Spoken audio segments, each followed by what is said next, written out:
Sorry. We were having a private conversation. We are live, though, for episode 79 of Clash of the Podcast.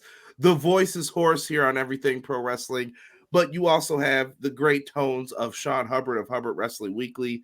When we join our podcast together, we are Clash of the Podcast. If I sound a little funny today, don't dog me. It's just what it is. But I am here. We are going to talk Smackdown. We are going to talk the Bloodline a little bit. We are also going to talk Revolution. I actually took notes on most of the matches, and I'm interested to hear what other people thought of the show and the matchups and totality and everything that we got from it. And last but not least, we're going to pay honor and tribute to Sting. Yes, sir. The legend, the icon in pro wrestling. It is much appreciated. And I'm just waiting for Sean to hit me with the line, and we're going to get into this. Well, I got two things to say. Number one, I had a terrible day at work, but we have to understand that even though we had a terrible day, it could have definitely been worse. So thank you, God, anyway. And as always, for the 79th time in a row, Conrad, my brother from another mother, drop that thing.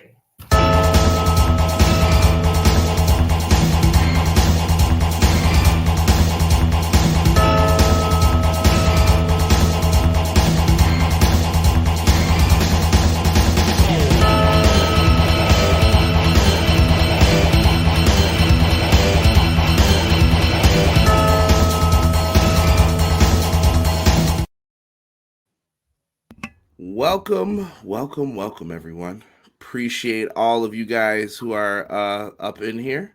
Lots of comments. Big shout out to Joel with the $2 super chat. He said, "Thank God it's Monday. Time for Conrad and Sean." Thank you, Joel. Joel, we appreciate you, man. Real talk. Definitely. Thank you so much for that.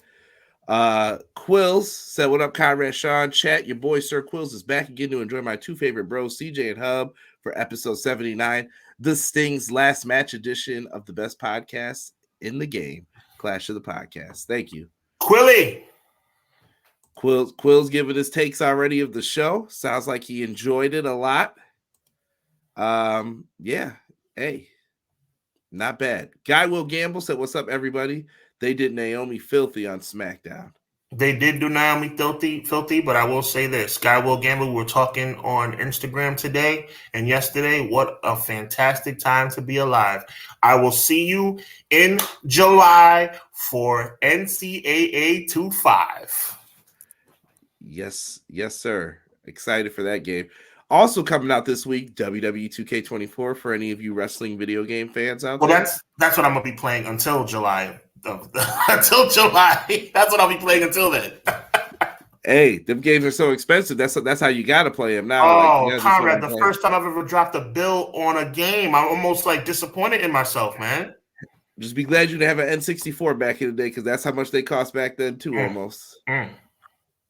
BJ in the house. What's good, Beach? He said, "I feel like from top to bottom, Revolution was an A+, despite TV being back and forth. Can we objectively say that it's a super rare miss for AEW when it comes to pay-per-views?" It's a super wait. BJ. Despite TV being back and forth, can we objectively say it's a super rare miss for AEW? Am I reading that correctly? Yes. Wow. He's saying, like, I agree with BJ. I think the television has been kind of like, there's a good Dynamite, then there's like a okay, then there's a bad Dynamite. Okay. Good Dynamite, like it's just on a roller coaster. But the pay-per-views usually aren't bad. I can remember which pay-per-views I felt like were bad at the end. Fair enough. I respect it. And not many of them. He said, "Hope y'all are doing well. I'm excited to be back watching along live tonight. Appreciate you, BJ. We appreciate you, my man." Deanna said, "When AEW does it right, they do hit it out of the park." Deanna, you always hit it out the park. Welcome. My only favorite, Vinny. God bless you, bro. Happy Monday, guys. God bless. Appreciate you, Vinny. Darby ain't wrestling past 40 at this rate. I don't think he cares. Honestly, I just think he's one of those dudes that doesn't care right now. I mean, here's my thing. That bump, all you have to do is say the bump and we know what you're talking about. The problem is this. The minor gashes, similar to the way people get when they fall on a bunch of tacks, let's say, that was one thing. But there was one on his upper left shoulder where he got like a big, like major piece of glass like lodged into his shoulder. It was, God bless him. Jeez. Matt Lopez in the house. Leezy Fo Sheezy in the building. Hello, everyone. Good evening. Hope everyone's having a lovely start to their week. And let's enjoy the best pro wrestling podcast in the game. Matt Lopez and Leezy Fo Sheezy, we appreciate you being here. We appreciate you on social media. God bless you, my G. All good. BJ explaining himself here a little bit. Clown, welcome. Appreciate you, bro. Yes. McKinney. Go ahead, Sean. Take that one for me. Yo, I'm here to talk wrestling with the Fire Live chat and the Earthquake and Typhoon of podcast. I'll take that. They were former tag team champions. Clash of the podcast, and let y'all know the journey of life has pit stops. You just can't stay there. Amen, brother. Amen. We appreciate you. And McKinney got the scoop. Even before you, Conrad, I gave McKinney the scoop. I let him know that at the end of the day, I actually enjoyed Smackdown this past Friday. I was very surprised to say that, but it was actually true. As Conrad might have been having a little bit of technical difficulty, so I'm gonna take over for him just for one short second as we start moving forward with the comments. Want to make sure we pull up the proper comments. Hope you guys had a good week. We're definitely feeling good today, and we are going to talk about New York being in the building. Mike Fiesel says, "Oh, there's Conrad back in the building. Welcome back, bro." Yeah, I don't know. That was a StreamYard issue. I don't know what just happened. It crashed. It said refresh StreamYard. Oh, no. Are you telling me I bought a new computer for no reason? That's the reason why I bought a whole new computer. Might be. It was definitely StreamYard, though. Oh, no. That's bad. I just wasted an undisclosed amount of money. I'm sorry. Who did you leave off on? Oh, well, I went to my Fiesel in the building. Fiesel in the building. Yeah. Welcome. I see your comment. Yes. Feel better, dog. I'm down myself. Must be something going around. Gotta be, bro. Prayers up, man. Get well soon. Conrad, of course, I've said this to you a dozen times. Get well soon. Thank you. Guy Will Gamble's put RIP Virgil. Yes, RIP to Virgil. Always Mike Jones. Who? Mike Jones. RIP Virgil. We love you, man. God rest your soul. Condolences to the family. Really cool story about how you came up from nothing, and storyline perspective as well.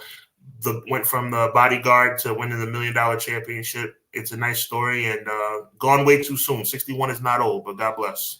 Yeah, and I think Virgil worked people too with his age. That was crazy to think. So when he beat the $1 Million Man, he was 40, but he had people thinking that he was like 30, maybe 29. I'm like, yo, crazy. Right. Facts. Black don't crack, baby. That's all I'm saying. There you go. I'm a witness to that. Look at the beard and the hairline and the hair, and just saying. Look, at the end of the day, I am one handsome black man. That's all I can say. You know what I'm saying? I'm on a weight loss journey. Pray for me, bro. I'm trying to follow your lead. But other than that, I am one handsome black man. I am on the plateau journey. I got to actually try to get this thing moving. Conrad, you've dropped at least 50 bills since I've met you. No. No? No, not that many, but okay. All right. A little bit. Cry me a river than Punk shots, Renegade L2K says. Come on.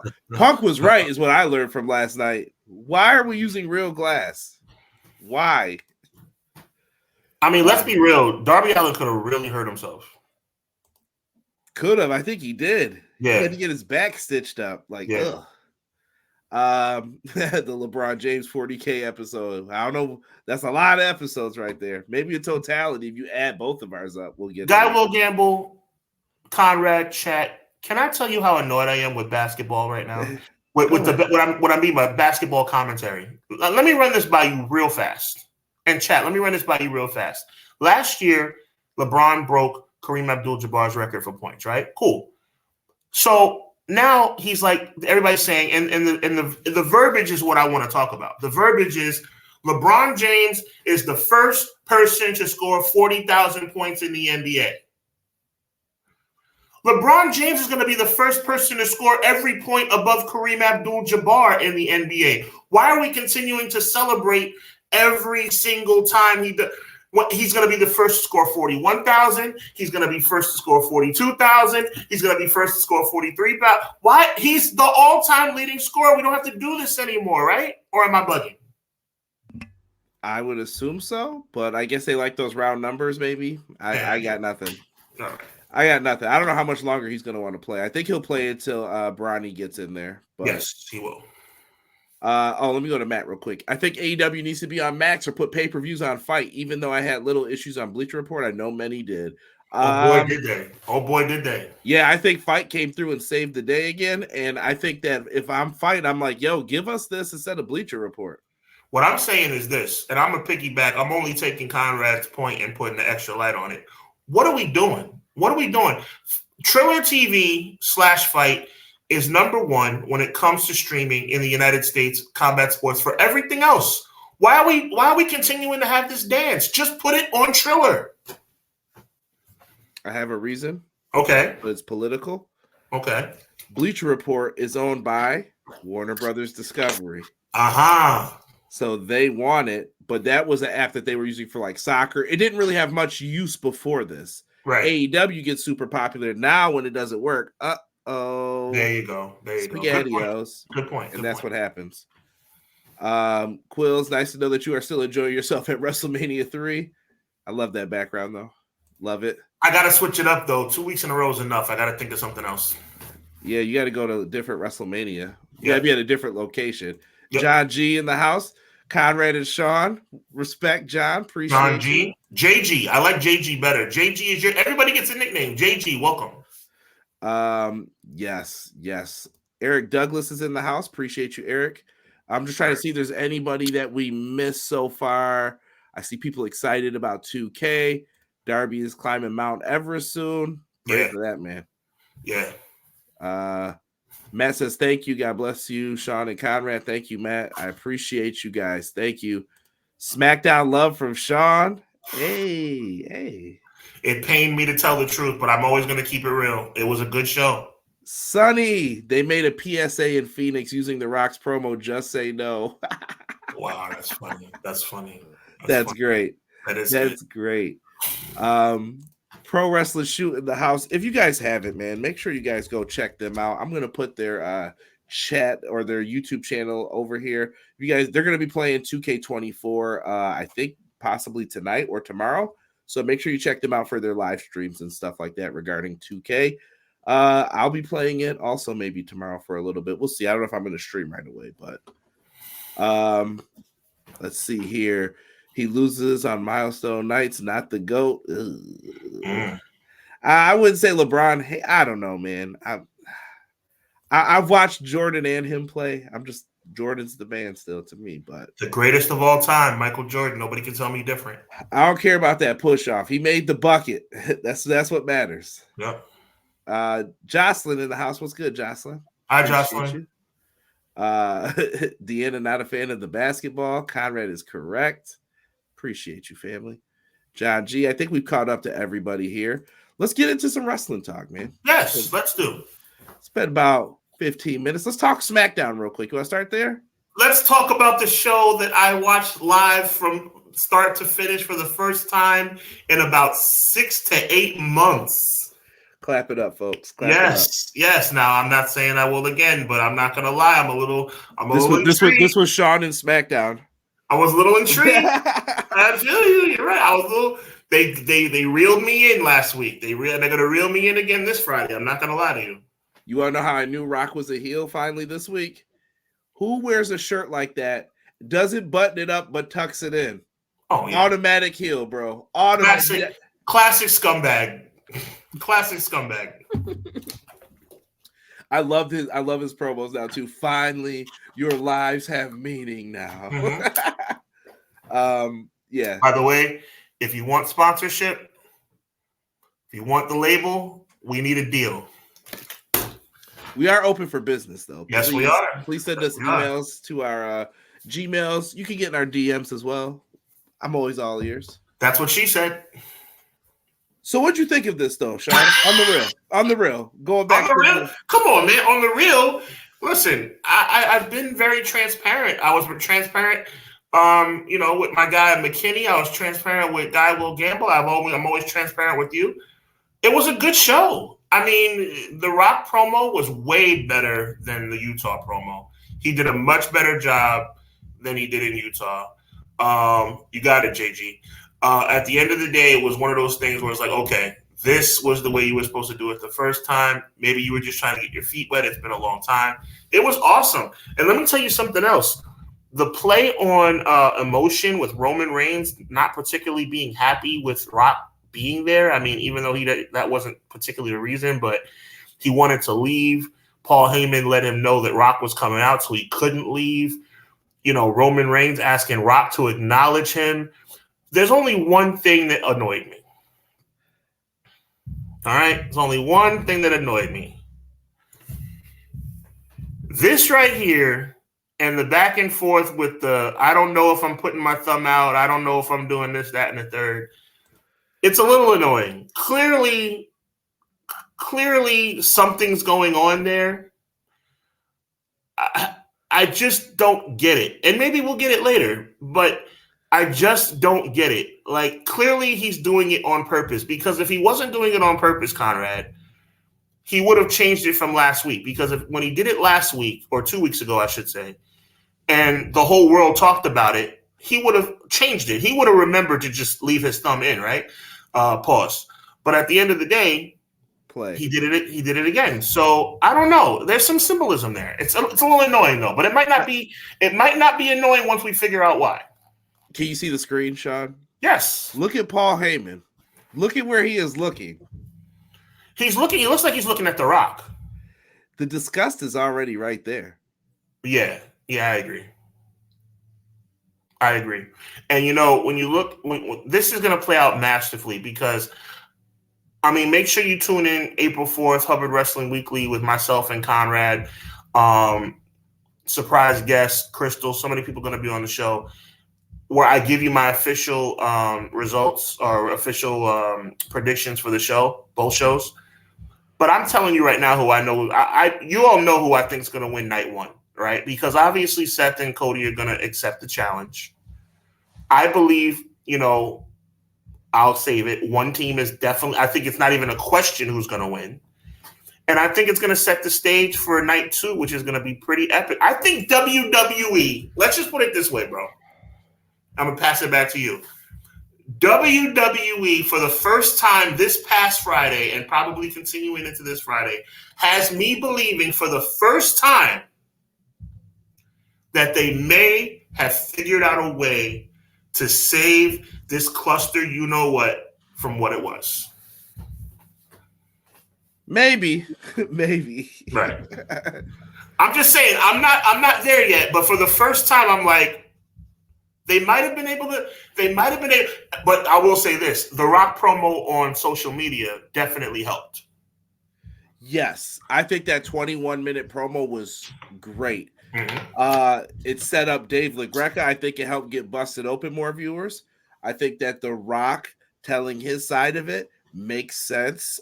It made Rock come off as a heel. It made Rock come off as, I was trying to force my way into that spot, but you agreed to it. So once you agreed, this is on you now. Like, you played me. So now I'm mad. But that wasn't what made me mad. It was when you mentioned my family.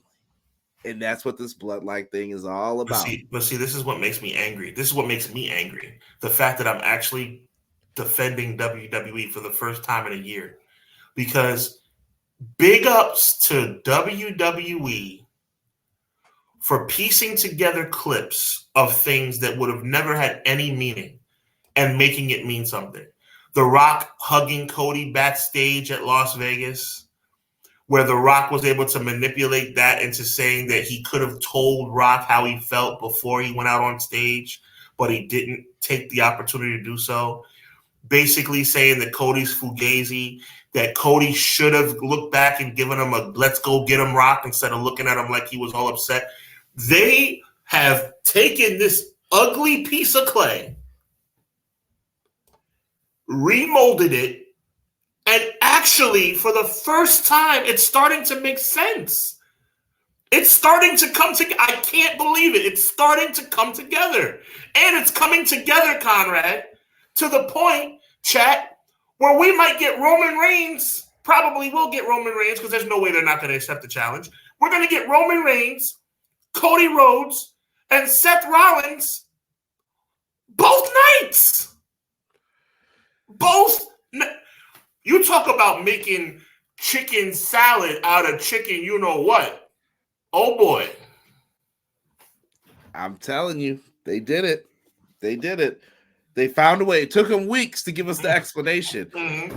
That's the one thing WWE's been doing, that if this was someone else, y'all would give them heck, and you know you would. But WWE can stretch things like turkey meat, and it's okay. So it took a little bit, but they got there. Fine with that. They got time to kill. Trust me. Yeah. I know how they book lately. Like, they've got time to kill. Let me see here. Somebody said you got to make some Clash stickers to cover those labels until they sign as a sponsor. There you go, McKinney. I like the way you think. Yeah. I have to see if we can put that logo up. Me and Sean have had some discussion about that. Yes, we have. But we gotta make sure that we're not gonna get our hands slapped by the Fed, we'll call them, in the situation. No doubt. You want to know how this goes? Watch The Godfather. Okay. Nice. Naomi came back to suffer. No, I think here's the thing, guys. Rock is from an era that is now gone. Shawn Michaels is from an era that is now gone. Back in the day, Shawn Michaels went out to have a ladder match with Razor Ramon, which you can play in WWE 2K14. Don't say I'm not sponsoring you. Brian Williams, you better see this. Mm-hmm. You could play that match in the game. Did you know that there was a 10-man tag match that was supposed to be on that WrestleMania that never got to air? And one of Shawn and Razor's good friends was in the tag match. They didn't care because someone tried to cut their time and they said, no, you're not going to cut my time. I'm going to go out and do whatever I want. Yep. Rock goes by the energy in the building. That's when he's going to stop. He knows he's got till, let's say 11 p.m. the show ends. Rock's going to go till 10:58 if he feels that's what he needs to do. They don't give performers that freedom now. Now it's timed. Everything is timed. You think Triple H is going to tell him what to do? Triple H is from the same era. He's like, he ain't going for that. Exactly. He's not going to hand Rock a script and tell him to read something. He ain't going for that. The only thing I don't like is the possibility of turning Triple H face in this situation. Triple H being the face in this situation really is going to annoy me. So you think there's going to be something with them? There's going to be some type of face-off? I think Rock saying that there's nobody in the back that can stop him is a little bit of an indication. Interesting. I like that. I have theories on how this is all going to play out. Mm-hmm. You'll see. That's all I'll say. Okay. You'll see. I'll save it for the predictions time frame, but things can change. Mm-hmm. Let me see here. Also, congrats to Paul Heyman. Yes, Paul Heyman was announced for the Hall of Fame. Any quick thoughts on that? Much deserved, and Philadelphia is the perfect place. It.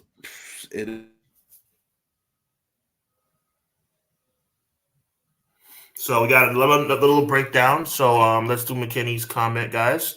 Roman is killing it with the facial expressions. You could tell he was annoyed by The Rock but when The Rock acknowledged Roman, you could tell he hated it. That's facts, true. You know what I'm saying? There's no question about that. And here comes Conrad. Yeah, it's StreamYard. I'm telling y'all. So, chat, I want to tell y'all something right now. I literally bought a brand new computer for the problem that Conrad is having right now, and I probably didn't need to. Thank God. I'm not going to cap though. I got it on sale, so I shouldn't be too mad. Right. I'm here. You know, we're gonna go a little throwback today. We're gonna go throwback. We can keep it simple sometimes. There you go. Yeah, I'm just gonna see if that's the issue. If it's that, so it's all good. It's all good. Let's see if that slows it down. If it happens again, y'all know it's just StreamYard. We're both still handsome, and we're both still articulate, and we're both still doing our thing. So it's all good. Yeah. I love people saying BJ wrote guns up. Dwayne's part of Bullet Club. Here we go. Yeah, people are giving their thoughts. Roman is losing night 2 if his team loses night 1.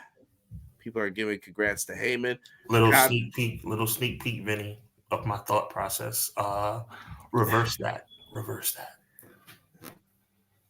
Eric Douglas says, how does Gomez still have power? The only thing he has are shares. He has money. Yeah, he's an investor, but I don't think he has any decision-making power. Yeah, he can't do jack diddly squat. He's got his own problems to worry about. That he does. I will credit WWE when they are spinning Cody Rock story. That's what they're doing. And by the way, don't worry, guys. I'll be back to I'll be back to hating WWE again when they have Drew McIntyre destroy Jey Uso tonight. That is one of the matches for Raw. Nia Jax, Becky Lynch as well tonight. Right. Roman pulling double duty to break the WrestleMania main event record, even though I personally count night 2 as the true main event. I agree with you, Vinny. He said Triple H by name. Yes. By the way, the Fox censoring was horrible. It was. I know the sign was one of the reasons why they were doing the blackouts, but it also ruined Rock's promo because I did not hear him say Triple H's name when I watched live. And he said something because he said general managers. He said something, then he said something, and I didn't hear what he said. Yeah. Before we get off of this, you two are easy on the eyes, Jocelyn. Yeah, we know. We tried, Jocelyn. We appreciate you. You're so sweet. Thank you. Thank you. Okay, how do we fix so the women don't get their time cut when the segments run long? The best thing I can say is don't follow that segment. Yeah, hold people accountable. Or they could have cut it from the match in the middle. They're going to pick and choose whoever they want. So that's up to them. I would say if there's a do nothing match, run long segments on Raw. That's where you can run long segments. Right. Well, they got 3. You're right. They got 3 hours. Yeah. And still don't have enough time to do stuff sometimes. Punk has to put Heyman in the Hall of Fame. How do you feel? I don't know about Punk. Punk would be a person. I could see Tommy Dreamer. No. I disagree. I think Easy's right on the money. I don't think it's even a thought, especially with Punk being back. I think that's an easy guess. But is there anybody else? So it's in Philadelphia. You kind of want that ECW. I mean, if you're going to go ECW, you could go Rob Van Dam. You could. I was even thinking Shane Douglas. It's got to be one of his top guys that he was behind all the time. Yeah. You know what would have been nice, God rest his soul? Terry Funk. R.I.P. Terry Funk. Yep. Guy Will Gamble said Rock's in the Bang Bang Jabroni gang. Why did I even say that? I like that. Don't get us acting silly again, please. Unless WWE comes out with a new president like Jack Tunney. Jack Tunney was cool, man, until he until 92. Messing around with, there you go. Yeah. You know exactly what I'm talking about. 92. You're right. Jack Tunney got to go now. You messing around now with the world championship. Yo, I can't believe you remember that, bro. Yeah, I'm old. Maybe Rock referencing Bullet Club too. Maybe he's bringing in Tama. Tama Tonga is rumored to be signing to WWE. You know what, BJ? You might have stumbled onto something there. I know we've been making fun of the whole Bang Bang Scissor Gang thing, but maybe there's some real. Ooh, that's not bad. The Dudleys. You know what? Just have everyone from ECW and anybody from his history just come out. Dangerous Alliance, all of them. Everybody gets 2 minutes to say something about them. Yeah, very interesting. But I love I like what Clown had to say, but I love what BJ was talking about. Possibly that I think he stumbled on something with the Tama thing. Yeah, it could be. Entertain what is good. Appreciate you. 4-5. What up, though? If Taz or RVD went to AEW, I could see them. I mean, they are over there, but we'll see. Roman should induct him. Yeah, I don't. Well, it's definitely not going to be that guy. Yeah, Minute Maid's done. You guys ready for Dark Side of the Ring? Yes, that's what I wanted to say too. Someone said natural disasters to us. John Tenta episode. If you don't know about John Tenta's history, it's gonna be a good episode for you guys to catch. Super talented guy, and definitely one of the more heartbreaking stories in pro wrestling. And this was not because he did bad things, at least that I know of. It was because he got sick, man. Right. I mean, that's always a tragic thing when somebody loses a battle like that. You know, rest in peace.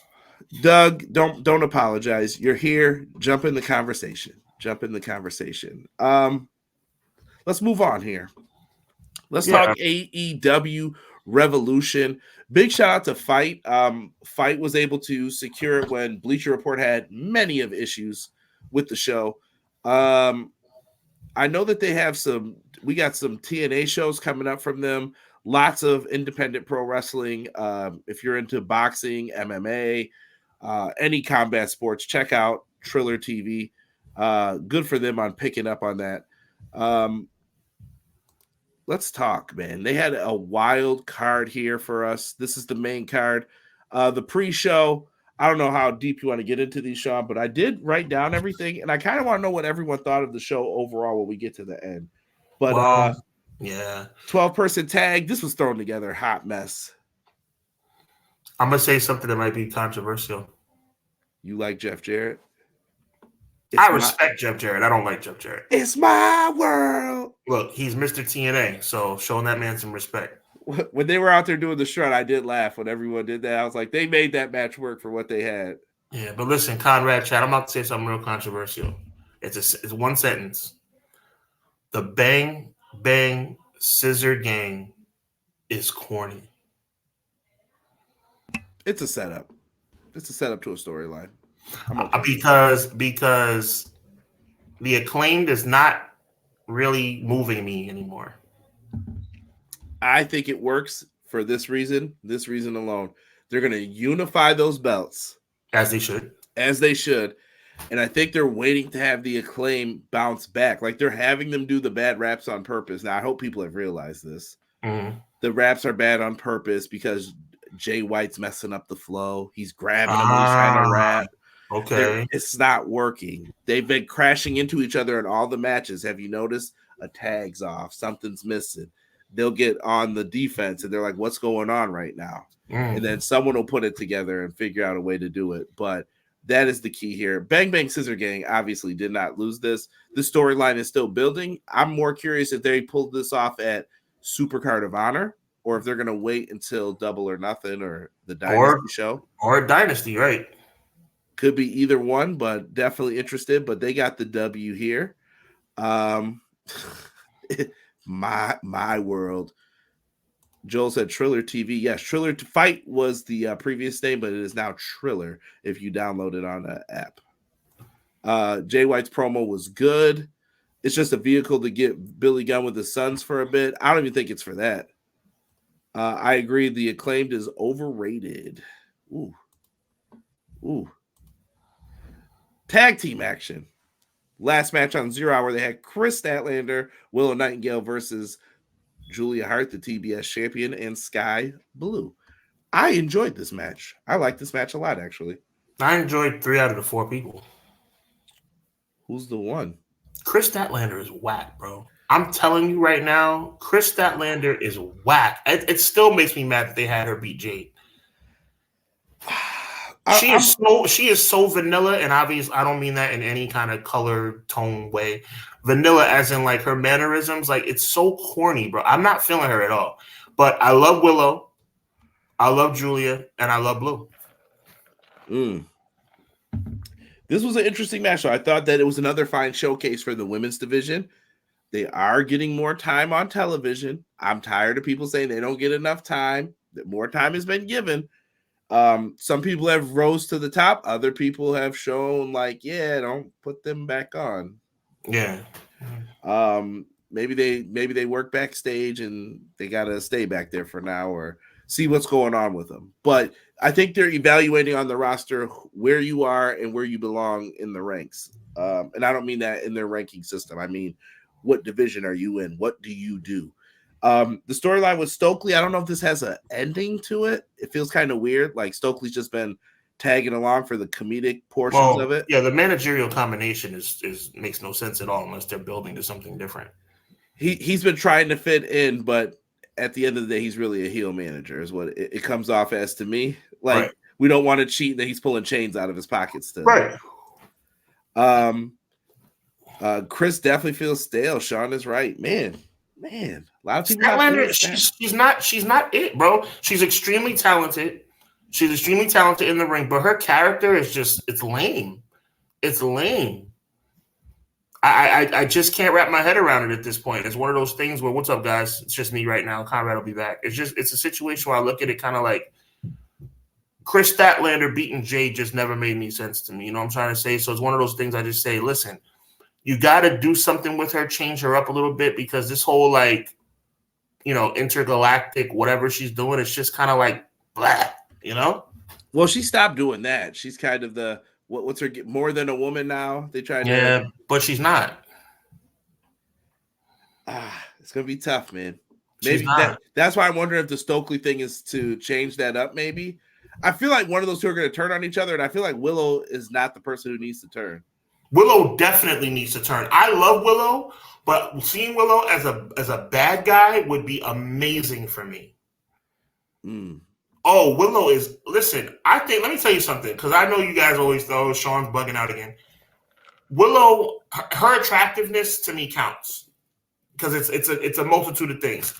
She's good looking. She's a big girl that can move, which is amazing. I love the fact that she's athletic and a little bit husky. Like I said, she's really attractive. She's smart in the ring. She has good ring psychology.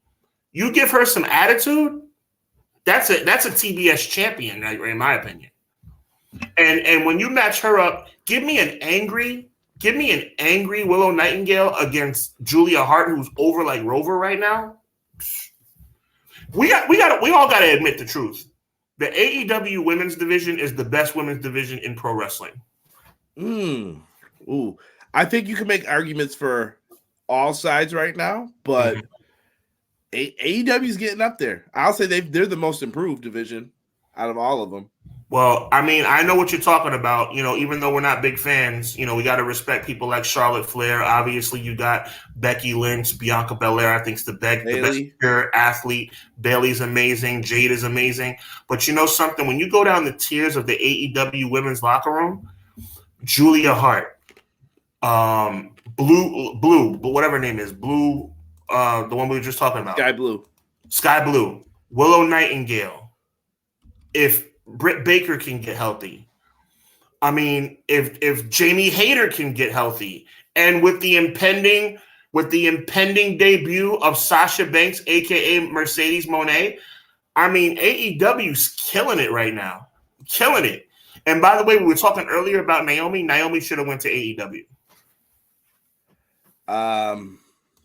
See, I'm kind of with McKinney. Willow has the power of positivity on her side. She's the New Day rolled into one woman. You know what? Let me say this to McKinney, and I guess you agreed, so let me say this too. I like Willow Nightingale a lot as she's currently constituted.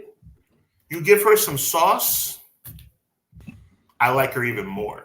My point was, I think Statlander could benefit from it more because Statlander's corny, bro. I've seen Statlander happy. I've seen Statlander mad. I've seen Statlander sad. I've seen Statlander with a belt. I've seen Statlander without a belt. I've seen her in AEW. I've seen her in the independents. I've seen her in the ring. I've seen her out of the ring. I've seen her doing promos. I've seen her doing everything. Statlander is a big, tall glass of lukewarm water. You take Statlander when you need to take a vitamin. You don't drink her for fun. You can send all of your tweets to Sean Hubbard, Hubbard Wrestling Weekly. I didn't say anything disrespectful. I'm going to repeat it because I think I just coined a phrase. You don't drink Statlander for fun. You drink Mercedes for fun. You know why? Because Mercedes is a big, tall glass of fresh orange juice that you have in the morning with your toast and your eggs. You take Willow Nightingale because she's a big, tall glass of ice-cold milk you have with your cereal. Statlander, you just take her with vitamins. Speaking of the essential nutrition of breakfast. Acknowledge me! We have to talk about family here for a second. Shout out to the 716 family, representing Daniel Garcia, but the patriarchy, their champion, their father figure, Christian Cage, defended his TNT championship here against Daniel Garcia. Daniel Garcia came out in them pink pants. He was wilding a little bit with some of the dance moves. He's trying to get that over. I want them to do something different with Garcia. I don't know what it is. Like, I don't like the pants he's been wearing. I feel like it's you still might like that. Be nitpicking a little bit, bro. No. It reminds me of the JAS. And I don't want to think of the JAS with him anymore. It's hard not to think of the JAS when what's his name's coming out. Matt Menard. Yeah. And you're trying to tie those two together because his partner's off doing something separate. It's a lot. It's a lot. So I don't know. I don't know, man. This match was good though, I thought. I went with Christian Cage for the dub. I think you went Garcia, right? I did. I picked Christian to retain. Okay, I went with Christian too. So I want Christian to be the never-ending TNT champion. He's just so good right now. He's their top heel, I think. Yeah, 100. Patriarchy interfere. Nick Wayne comes up, gives him a little shot across the ropes, right into the kill switch. Christian gets the win. And kill switch is actually the real reason why he won, saving the day from Matt Menard interfering. But Garcia, close, but never the winner, man. Bridesmaid, never a bride. I'm with you. Hurts, man. I was thinking, man, I would like to see him and you to team up, maybe. Maybe you get him in the BCC. I don't know what you do with this guy next. I would like to see him as the new partner for Darby Allin. They could do that. It might take some time to you got to tie it together some way. Well, all you gotta do is have a tournament, and I like you could have a tournament for the tag titles, or you could have a tournament to see who's going to be his partner. It might even be a cool idea to just have a single elimination tournament, a singles tournament, and just whoever wins gets the right to be Darby Allin's tag team championship partner. There's so many ways you can go with this. And by the way, I'm so happy with the result, but we'll get to that in a minute. Yeah, and I see, shout out to McKinney. He said, "I'm in you love take with Chris Statlander. You take Chris Statlander with vitamins."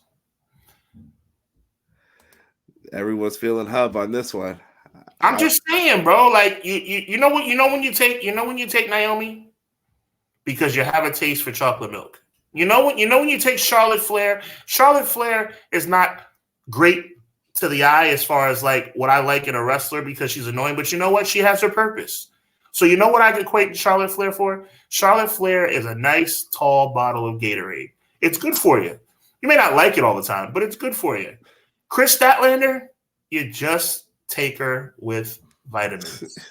Here we go, Robitussin. Let me see. Garcia Cage Quill says 7 out of 10. Too many interference spots for my taste. Took away from wrestling essence of the match. Not a fan. Garcia deserves better.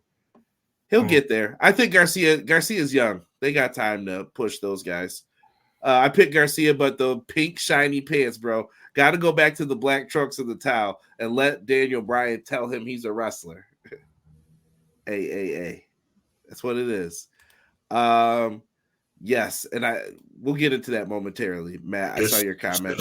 Yes. Let me see here. Gatorade Flair.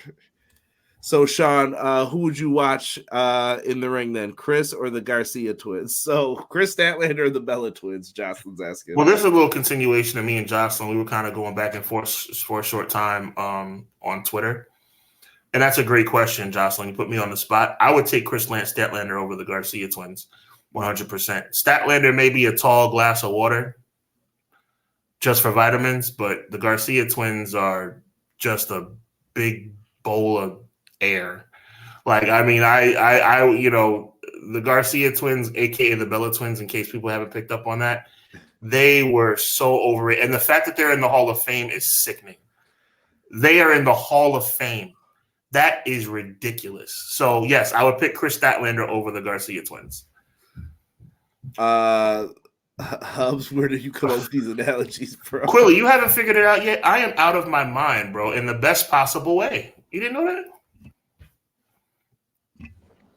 I'm the king of the analogies, man. You know what I'm saying? That sounds like a good idea. You know what that means?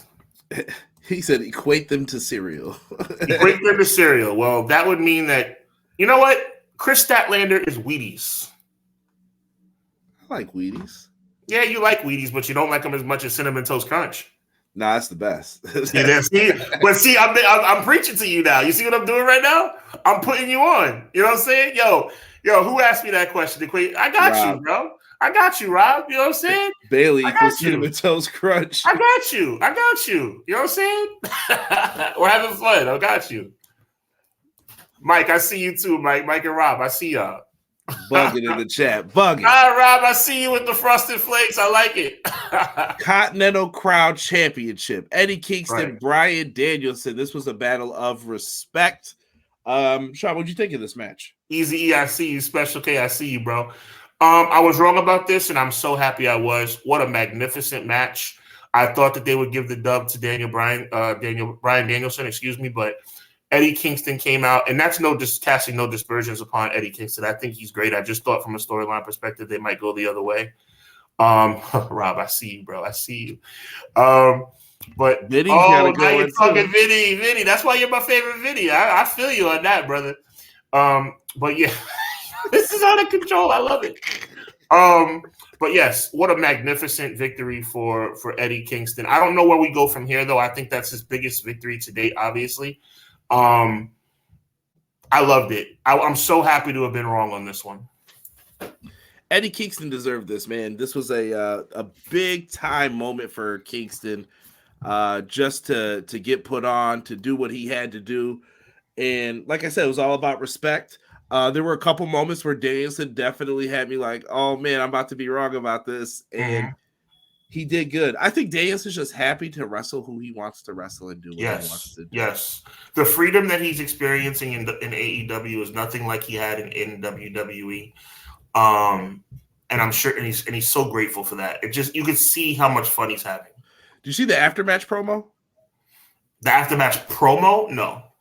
It's really good. It's like about 3 minutes long. They're both in the trainer's room, and Kingston is he had already been worked on. He's all taped up from ice. Danielson's getting like worked on his back and his shoulder. And Kingston said, all I ever wanted from you guys was respect. We lost Conrad again, but it's all good. Let's go over a little bit more of these. I got Easy laughing at me. Renegade James says that Statlander is grape nuts. Lizzie says she's Cheerios. Vinny's saying that Becky is Lucky Chuck. You know what, Vinny, my favorite Vinny, that works in more ways than one, because Becky is pretty good and she's also Irish. So very good for you. Good job out of you. Easy E says Mike that cornflakes with a couple of banana slices. Come on, bro. Oh my God. Okay, let's get back on the rails here, guys. I love how you run with my stuff. I love it. Basically, all I was getting to was, yes, Kingston wanted the respect of his peers, and then Danielson said, you know what? Halfway through the match, I realized like he did it. He's everything that I wanted him to be. And he was like, it was just me getting over my own pettiness. And I was like, they're teaching, these are life lessons for adults. Sometimes you just get petty. I will gamble, I see you. Go ahead, Conrad. God will gamble, I see you. God will gamble, I see you, bro. I see you. Let me tell you something, Conrad. It is not anything that could ever be debated about you being the Tony Schiavone of this thing, bro. The Jim Ross, bro. But let me tell you something, man. I am good with these picks. Like I'm Jerry the King Lawler. I'm Jesse the Body Ventura. I am Bobby the Brain Heenan. Come on, bro. Let me tell you something. Willow, Cookie Crisp, and Lizzie, I like it. And Lizzie, who's Toasties Easy? Okay, we got a Bianca Belair's Rice Krispie Treats. Let's go. Conrad, okay, let's reel it back in. I'm sorry. We're having fun tonight, Conrad. Come on, brother. Let's get back on track here. Back on track. This is my least favorite match of the night. I'm going to crown this. With the least favorite outcome as well. Good God. I'm not mad at who won. I'm more mad at how this was structured. Okay. It was just WWE-esque. Like, only 4 guys in the ring at a time. Maybe don't book an 8-man scramble then. Right. It was just, I don't know. I wasn't feeling this. Like, you could have split these into 2 4-ways that had the winner wrestle on Dynamite or something. But whatever. They did what they had to do here. Wardlow gets the win. I believe he pinned Dante Martin. Good for them. Undisputed Kingdom needed these wins. I don't care what anyone says. If you didn't give them wins, they were dead in the water. Mm-hmm. I'm leaving it at that. I really don't have a lot to say about anyone else in this. And I'll say this. Lance Archer should get another AEW contract because he did not complain once when they were asking, "Are you upset with like how often you're used on television and stuff?" He was like, "Not my decision." He was like, "That's up to the people and the bosses and all them to say what they're gonna say. But when I go out, I always give 110% and blah." I was like, "That's someone who you want on your payroll. That's someone who knows how to do interviews." Well, let me start by saying I agree with what you said, and I'm also not going to say much about this match other than Wardlow does not do it. I'm sorry, Deanna. I can't stand Wardlow. I'm sorry. I can't see it. I don't see it. I won't see it. He was doing. Guy Will Gable said, "Oh, his name is Dante Martin. He was doing so much to do so little." Mm. Yes, yeah. Mike Fiesel. I like it, Mike. I like it. Facts, Jocelyn. Facts. Yeah. Yeah, easy. By the way, bunch of silly and unnecessary spots. I feel you, bro. He was I'll say this: Jericho's boos have been trickling away a little bit, though. But I still hear them. Yeah, but the reason why they're going to trickle away, Conrad, is from what I've been saying since day one. We should appreciate this guy, man. I understand from a storyline perspective and from a business standpoint, a lot of things haven't made sense over the last couple of years. It's getting a little stale. But we still have Chris Jericho in 2024. And he can still move and he can still be an asset to this company. I respect Chris Jericho. I think his boos are coming from the NDA stuff still. I think that the door has never been fully closed on it, but I don't know how they break it open as well. Because it's all based on a rumor, so nobody knows what's going on for it. So I think Jericho's going to be stuck in this in-between for a while. I see your comments. Hey, I'm not saying a word. War Daddy needs to do more personality. I love him, though. I think his interviews have been pretty good, though. I haven't been upset. He tried to do a line that someone else did before him, and I was like, didn't work, bro. Watch the show. Right. But that was all right, though. R-Star, Quill's giving it an 8 out of 10. It was predictable, understandable, but Dante Martin had numerous botches, but still showed up. I think it's impossible to not have – that match was impossible to be, like, good. Going in, if you would have told me pick the worst match, I would have said that would have been it. Right, and it turned out to be just that. Yeah, it's just chaos. That's all it is. That's my notes literally just say chaos. Orange Cassidy, Roderick Strong for the International Championship. Another match. If Roderick Strong didn't win this, put the Undisputed Kingdom in a box, pack them up, and ship them wherever you're going to get rid of them because we don't want them no more. But they did the right thing here. Orange went out, taped up. From the pre-show, he was injured. Roderick Strong gave this man so many backbreakers. Derek was in pain watching this. He said, just backbreaker, dropped him across the top rope, backbreaker. He was jacking him up. End of heartache for the W here. They did good. Roderick Strong was the extra wheel along with Bobby Fish in Undisputed Era. He was somebody you looked at and said, he's there, but the reason why he's cool is because he's throwing up the U and the E and he has great music. This incarnation of Roderick Strong has been excellent. He deserved this win. I'm glad he got this win. And it really, like you said, it saved the Undisputed, help me out. Help me out. Undisputed Era? Well, no, not the Undisputed Era anymore. Kingdom? Undisputed Kingdom. It saved them from being irrelevant because, like you said, they lose. The Undisputed Kingdom goes by the wayside. Now they're up. And they have this added little situation now where you don't know where a returning superstar is going to end up. Exactly, Deanna. And there it is. Kyle O'Reilly made his return. Sean, I wanted your thoughts on. I want your pencil to paper here. Booker mindset. What is the move here with Kyle? Because they really didn't give you how it could go either way. Right. Well, he definitely has. He's conflicted. He was happy to see his friends, but at the same time, he certainly didn't align himself because he gave the shirt back. I would have it where Kyle O'Reilly has an issue with Adam Cole. And that's the hesitance to why he has not joined the Undisputed Kingdom. That's the route I would take. I think Bobby Fish should have been very scared when Kyle O'Reilly was getting offered singles matches against Darby Allin at Double or Nothing. What was that, 22? When he was getting all those crazy matches back then, they were he was lighting them up, man.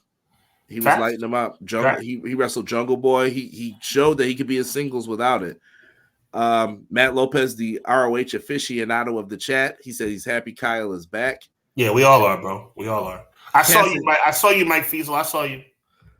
Did I skip his comment? Oh no, you didn't skip it. You highlighted it. Oh, here we go with chocolates. Yep. Sean starts the stuff, and then I don't know, y'all. It's amazing, bro. It's amazing.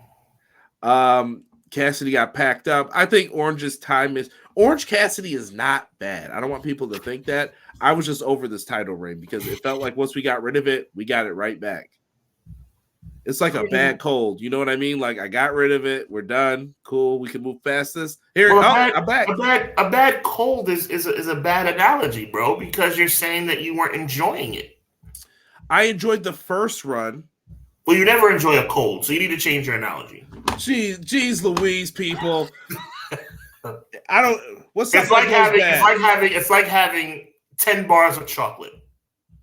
Nah, I would enjoy that. Okay, well, it's like it was too much. It was too much of a good thing. I got tired of it too. Don't get me wrong. I think it was milk. It was milk you bought. It was good for the first couple bowls of cereal. There we go. How's that? Then it became a little spoiled. I'm just asking a question. When do you ever enjoy having a cold? The cold is not better on the first day. Maybe I was smelling flowers. Maybe it's a sinus. Oh, there you go. Boom, boom. I got this. There you go. I was shocked. This was a rough match, but it was the best outcome. Mm-hmm. I thought this was good. It was good. Roddy did his best dancing to get that match. Got to push Bag Hubs. Undisputed Era was the 4 Horsemen. You still needed the worker. Oh, I think he's pushing back on you on that. I think Roderick Strong was the one who actually turned out to be more useful than Bobby Fish. Yes, he was. I would have said that Roderick Strong was better than Bobby Fish in that equation. Yeah. Yeah. Here's the crazy thing. I think when they gave Roddy, McKinney brings it up right here, Roddy getting the ROH title on his own when he first won it, I didn't think was the right move. He wasn't ready, I don't think, just yet. Right. But they were looking for someone to transition, and he was there. But, hey, Roderick Strong's always been a workhorse. And if that's what you're going to do with that title, let him go out there and work. Let him have good matches. And I think this is the best character version he's been of himself. Me and Sean have went through this. I will tell you, there are people who are better in AEW than they were in WWE. Roderick Strong is one of them. Yes, I will also put Claudio Castagnoli in that same conversation. There are just some people, bar none, way better over here without having all the constraints put on them. I love what you're saying because it's exactly right. I think Kyle and Adam Cole past might be the best option because everyone knows their history in WWE and ROH. A tag team that I once was like, who are these guys? I don't see it. But then when they split them up, money. Money. Colds aren't fun when you have asthma. Preach. It's the mustache that took me out. All I'm going to say is if I was Tony Khan, I would literally pay WWE $1 million to have them send over the Undisputed Era theme song. I would pay WWE $1 million for that. The fact that song's never going to get played again is a crime. It's bad. It's really a crime, guys. And when you think about, yeah, it's just me, Oos. I saw you gamble. Yo, the Undisputed Era was dope because of the music and because of like the flair that Adam Cole had. I guess for me, you look at the situation now for what it is, and it's like, yo, you got Adam Cole in a wheelchair, right? He's kind of incapacitated at the time. You got Roddy Strong as the what's up, Conrad? You got Roddy Strong now, is a now international champion, the ROH World Tag Team Champions. So you're starting to build the Undisputed Kingdom into a pretty decent faction, right? But here's the thing. Here's where this is what separates Sean from Conrad, because Sean likes the fireworks behind Shawn Michaels, where all Conrad cares about, respectfully, is the super kick. The Undisputed Era's music is what made them cool. Yes, Adam Cole was amazing and continues to be. Kyle O'Reilly was amazing. But you know who wasn't amazing? Bobby Fish. But when Bobby Fish came out to that music and he went like this, it made a difference. So if I were Tony Khan, I would cash that check. They ain't giving it up, bro. They would just hate just to hate. I'm not gonna lie on that. They're like, nah, we're keeping it. Thanks though. Right. That's cool, Kyle. Oh, please don't remind me of that run. I think Claudio should have stayed. He's basically the same way. No, he is not. No, he is not. He is not teaming with Nakamura on pointless matches on SmackDown. I cannot agree with that one, McKinney. Just remember WrestleMania 30, bro. Where they had him versus where he is now. And speaking of Claudio, he's in the next match. Yes, he is. FTR versus John Moxley, Claudio Castagnoli. They got to be the Road Warriors when they came out, rocking the old spikes and everything. I got to say this real quick. My guy, Derek. What up, D? I thought it was cool. FTR came out rocking the Midnight Express stuff. This was a good tag match. At this point, this was my match of the night. I'm not going to lie. During the show, I was like, this is the best match so far.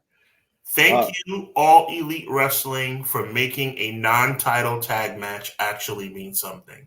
Thank you, All Elite Wrestling, for having 4 guys go out there in a traditional tag team match on a pay-per-view with no titles on the line and making it be worth the price of admission. These 4 guys turned it up. These 4 guys turned it out. It was for no title. It was for no trophy. It was for no accolade other than winning. And I am thrilled about how they performed. It was good. Dax bled. He got a bulldog choke till he passed out. Moxley and Claudio, they might be trying to make them a formidable tag team. Yep. I was this close to having it be what I said it was going to be, which was a BCC night. But unfortunately, Daniel Bryan did not get it done. Let the cats down, bro. Yep. We'll see. When Keith Lee called this shot and beat the hell out of Roddy, made them officially look small and overrated.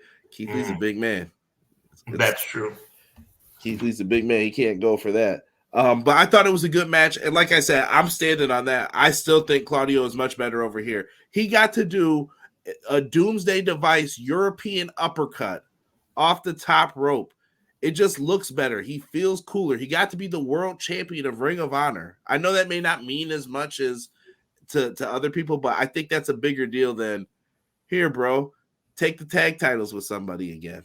Do something. Right. I mean, a lot of, that, and I'm glad you're saying that, Conrad, because there was a time when I would see people, I don't think we were doing this show yet, but we were still doing some stuff with Six Pack. Shout out to Six Pack. But people were really enamored with that, Claudio and Sheamus team in WWE. I thought they were trash. I never could understand that combination. It wasn't fun for me. I don't know. But this current incarnation of Claudio, I love it. Absolutely love it. Listen, dub's a dub. Dub's a dub. That's all I can say. So they ended up pulling it out. Maybe that plays into the future here. Then we had the women's championship match with Toni Storm and Deonna Purrazzo. The number 1 woman in the industry today, Toni Storm. I am so enamored with her and so intrigued by this character and what they have done to put her in this light. I mean, all the way up through the last, televised weekly show that AEW did. I believe it was Rampage, or maybe it was Collision, where there was a face-to-face between Purrazzo and Storm, and half the screen was black and white. AEW has had some hits. They've had some misses. But Toni Storm is absolute gold. And I think it's amazing what they've been doing with her. Plays the character to a T. And I don't think this is even a knock on Deonna Purrazzo. I think that Deonna Purrazzo's story is going to be told of scratching and clawing her way back up to this point. This one had a lot of shenanigans in it too. I'm curious to know what Quills thought of this one. But it worked. It worked. It told a good story. And it got a lot of what's the word I'm looking for? Build to get to this point. So that, to me, that's something that you gotta get in there with. Yeah, this match was made at least a month out. Yeah.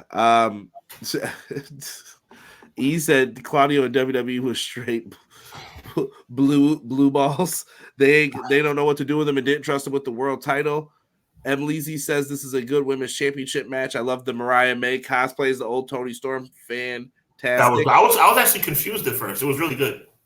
E said I like the bar. I think the bar was good for what they were doing. Claudio overachieved in WWE in divisions that they didn't care about. That's the fairest thing I can say. That's a perfect way to put it. Rockstar said, "Don't disrespect the bar. We got a fan." No disrespect, Prince. I just wasn't feeling him, my dog. Yeah, I mean, they did come out with like that. Sheamus was in like the Mohawk phase a little bit.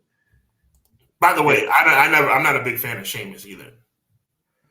Right.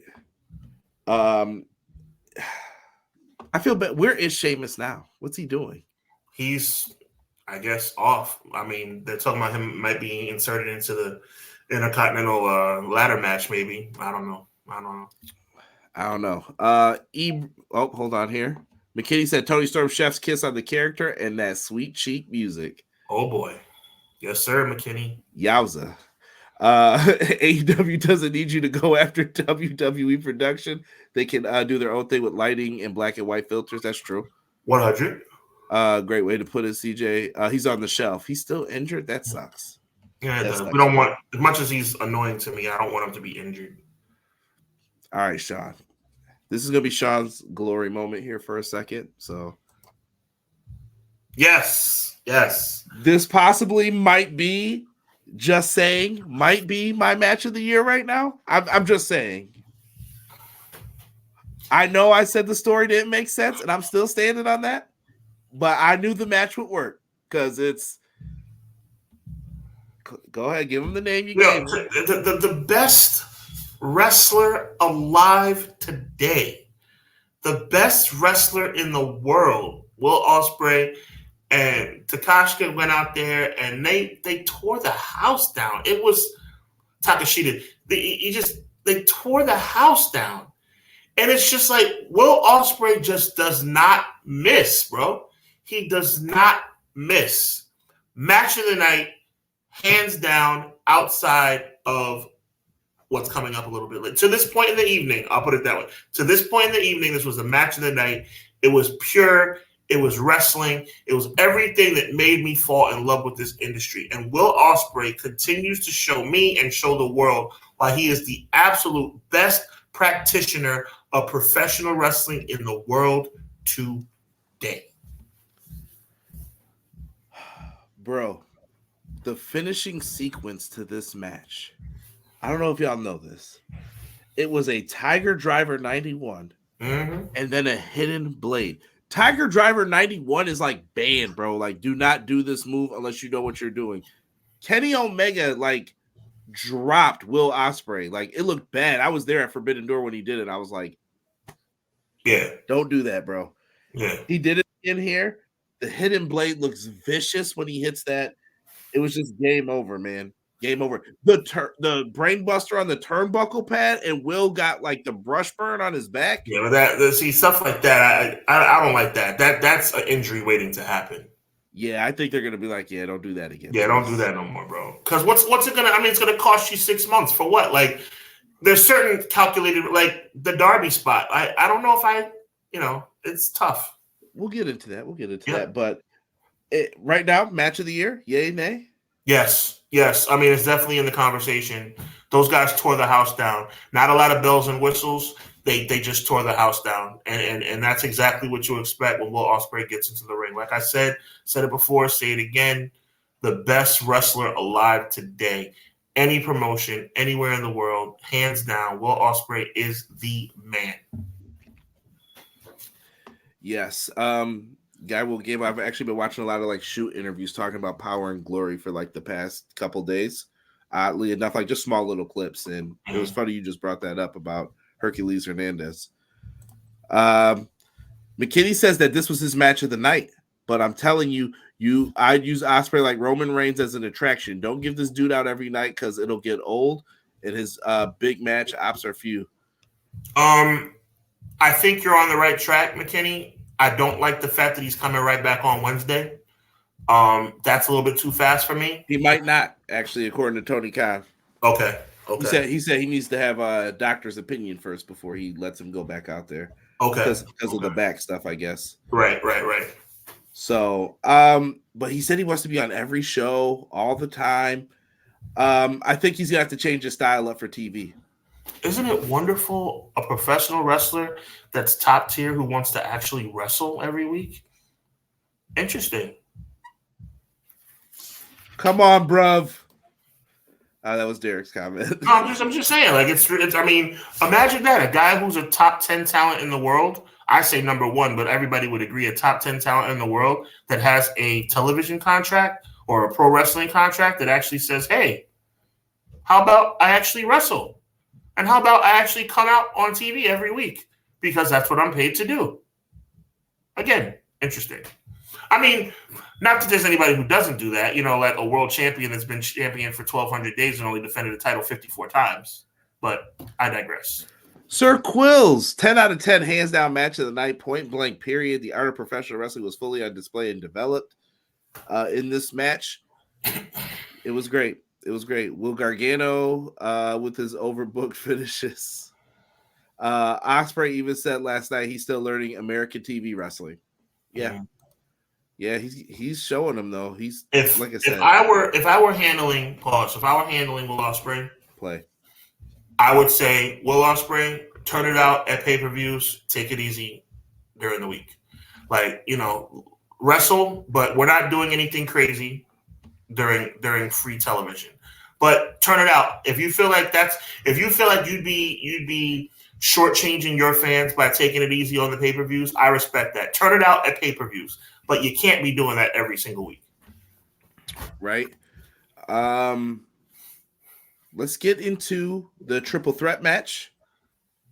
Swerve Strickland, Hangman Adam Page challenged Samoa Joe for the AEW World Championship. I thought this was perfect placement in this one. And it told the same story that I thought it was going to tell. I think it went just how we thought it would, Sean. It did. We all know my Jey Uso thing comparison to Triple H with the culture and the Booker T reference. Are you getting some tones of that from Adam Page? Like I'm saying off the rip that I am 100% reaching in this regard. I admit it's a reach. And I'm actually hoping I'm wrong. But do you get kind of like a uncomfortable feeling in your stomach when you hear Adam Page say, "I will do anything to make sure someone like you is not world champion"? I know it's a reach. I know it's a reach. I know. I think what this is supposed to be is the inevitable, the destiny, the dynasty can't be stopped that is going to happen for Swerve. I think that Swerve did despicable things to get to where he needed to. Okay. And that's why he's saying these things. That's how I'm taking it as like a character perspective. Well, this is what I would need, Conrad. This is what I would need, because I'm telling you, and you know me, when I get up on my soapbox, I stay up here. But I'm humbly saying I know it's a reach what I'm saying right now. But what I would need from AEW is for him to say that on the microphone. You can't just say, "I don't want someone like you being world champion." You need to say it like you just said it. You broke into my family's house.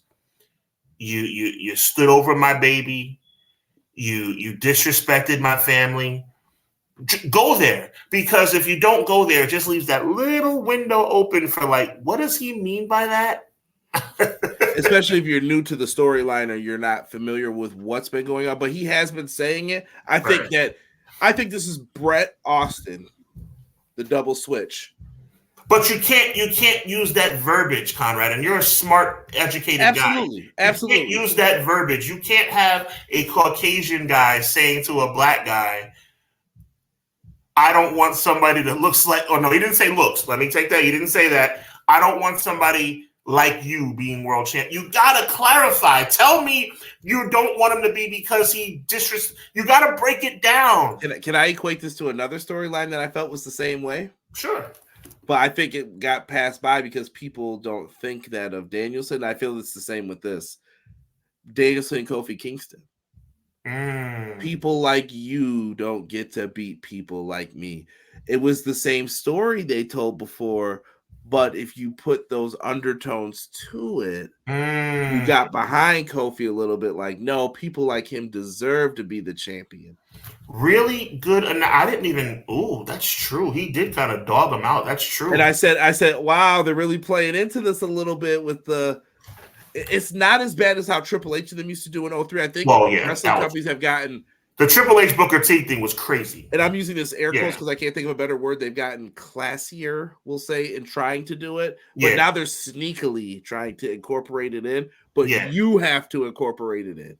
You have to feel that way. And also, it doesn't help, right? It doesn't help. And again, I got to say this because I'm so adamant about the Triple H Booker T thing. I'm so adamant about the Jey Uso thing. I don't want people to think, yo, Sean, you're just off the rails.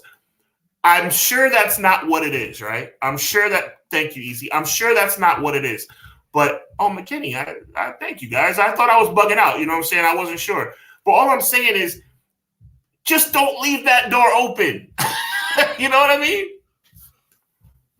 Here, listen, I'm going to give everyone this. The time clock for me. Joe wins with the Coquina clutch because Swerve's a jerk, or not Swerve, excuse me. Hangman's a jerk. Swerve did not cheat when he had the opportunity to because he wanted to win it for himself. Finally. Right. That's why I think this double turn is coming into play. Thanks, Derek. Yeah. A lot of people agree with you. I'm sorry. I stopped for a second because I started trying to talk to make a point. No, please. They have the opportunity here to make a megastar out of Swerve. Do they have to do it at AEW Dynasty? Right. Maybe that's when they do it. Well, I would like it to happen at Dynasty, bro, because I want it to happen as soon as possible. Because don't you want 3 months, 4 months under Swerve's belt before he gets to Philly? Well, here's the thing. They've got a month to build up to that. Here's why I'm saying that you don't need to. You may have to have it where Swerve needs to extinguish Hangman so that he cannot ruin this opportunity for me. I am going to finally bury you. You are done. Because you're not getting any more chances. You're not going to say, oh, I didn't lose the match. It was you. It was me. I want you gone. So I will put my title shot on the line. But if I beat you, I'm the number one contender. And I want Joe, no issues, no problems at Double or Nothing, whatever. They could do that. Is what I'm saying. So they've got till Double or Nothing. I still agree with everyone else. Me and Sean have called it. All In, Will Ospreay, Swerve is the match that you do, I think, at All In. And that will be the hardest match of my journalistic career.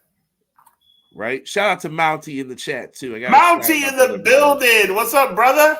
He said true character development is important. He also wants you to talk about it. So maybe that was the point. Good points, though. Yeah, listen, I'm with you. And I appreciate you guys keeping an open mind. I don't want you guys thinking, yo, Sean's bugging out. And I like Adam Page. I don't want that to creep in. Let me tell you something. Booker T, Triple H 2003 is something that will live in infamy, bro. And it's just, I don't want that to end. By the way, great point, Conrad, about Kofi in 2019. I just don't want that to continue, bro. It's like you just don't want that in the midst in a sport that we love. You know what I'm trying to say? Yeah, absolutely.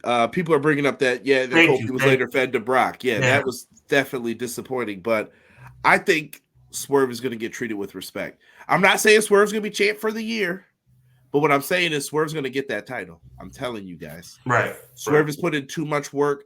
Tony Khan wanted Swerve before. There are a lot of people who didn't get to go to AEW in the beginning that people forget about. Chris Bay was another person that they tried to reach out to, but it was too late because he had signed with Impact because they took too long. A lot of people. Swerve was also on that list, but he was gone already at that point.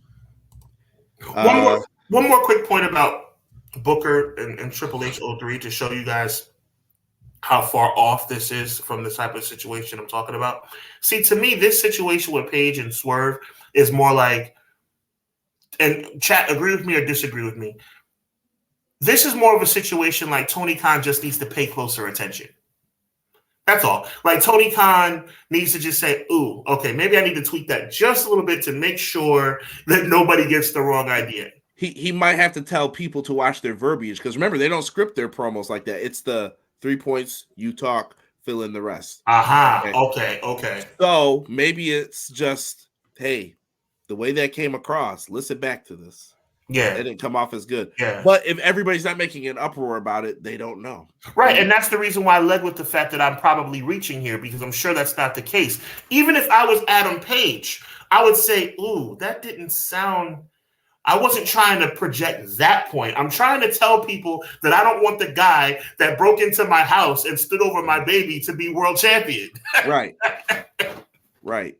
Yeah. It's going to be good, man. I'm here for the ride. I want to see where they're going to take us over the next 2 weeks. I think the next 2 shows are going to be huge for AEW. Absolutely. It's good television, but the only problem is, and we'll get into this at a later date because we got so much stuff to talk about tonight before Raw starts.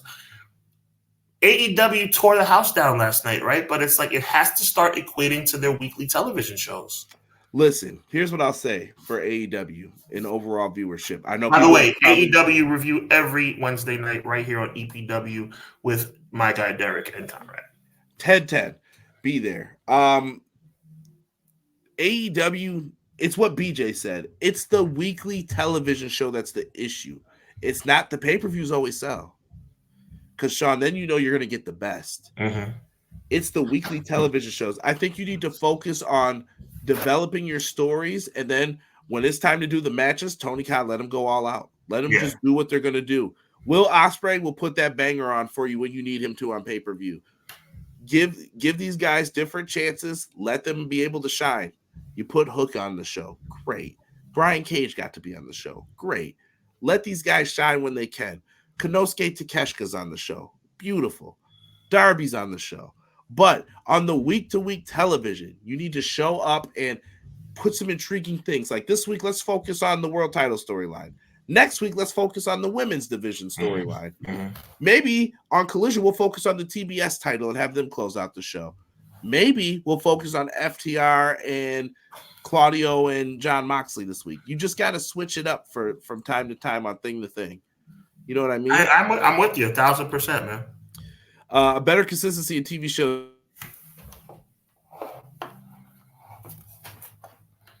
I will continue reading Deanna's comment. Don't want that to be lost in the shuffle. She says, a better consistency in TV shows, not just what happens to be random bits of, even though Conrad took it down, on a show.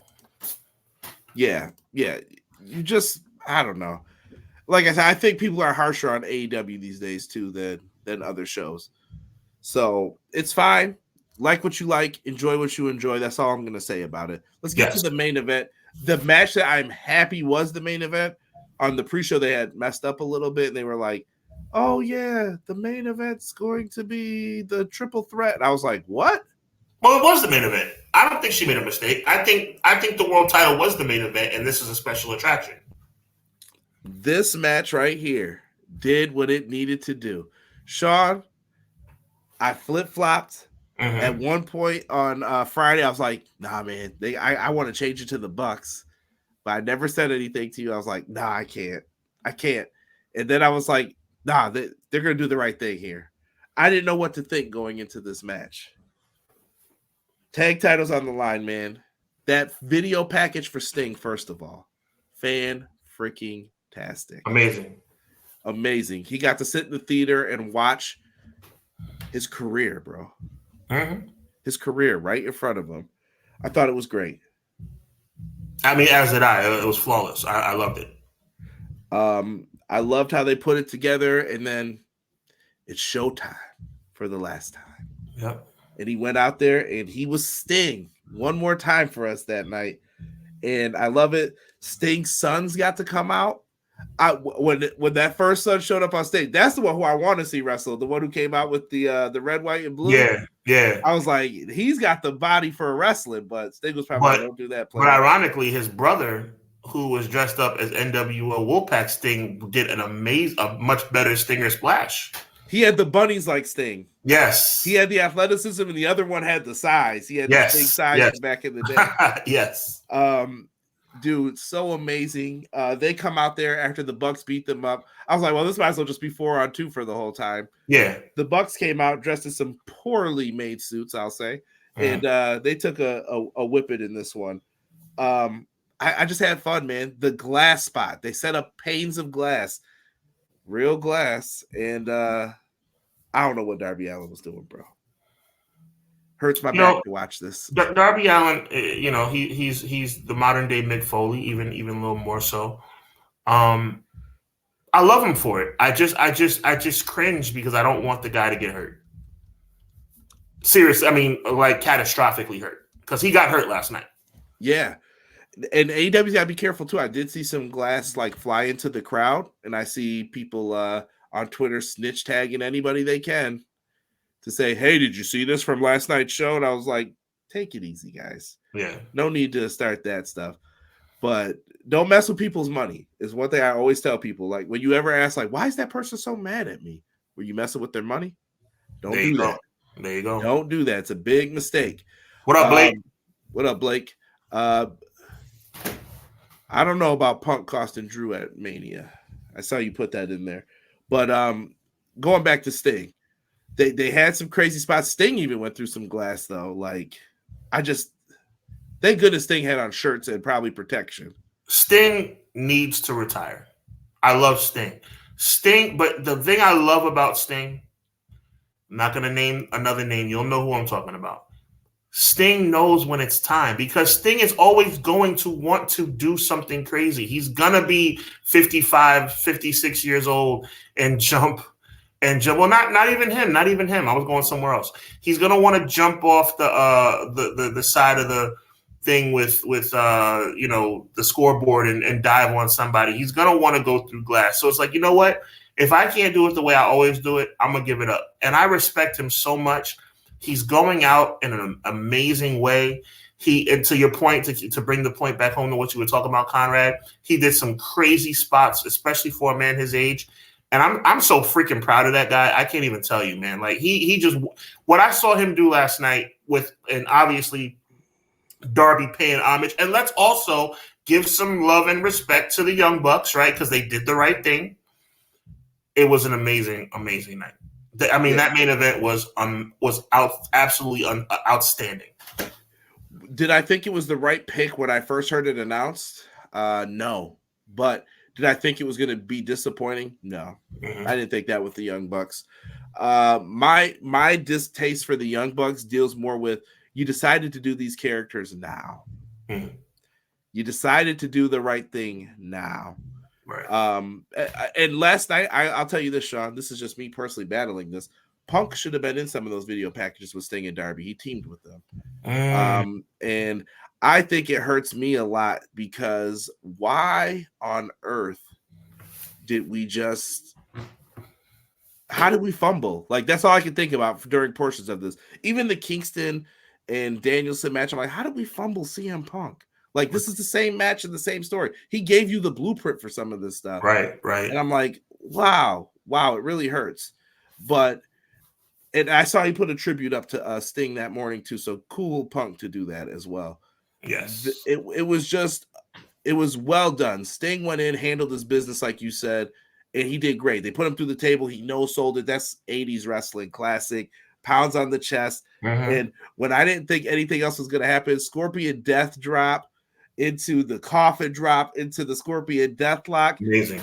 And I was like, is he going to tap? And as soon as I saw the tap, I was like, that's crazy. Tony Khan paid for the Metallica theme for him and his sons to walk down. Goosebumps right now. Mm-hmm. So you guys know. Amazing. Tony Khan did this right.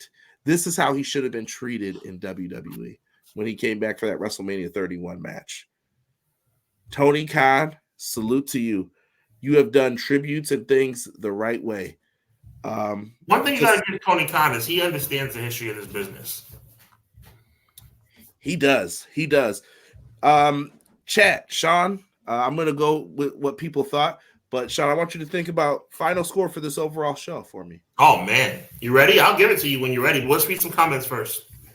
Quills, Sting and Darby Allin, 10 out of 10. Deserves a 10 out of 10 for this performance Stinger gets. He was practically invincible, overcoming the Young Bucks offense and Darby insane.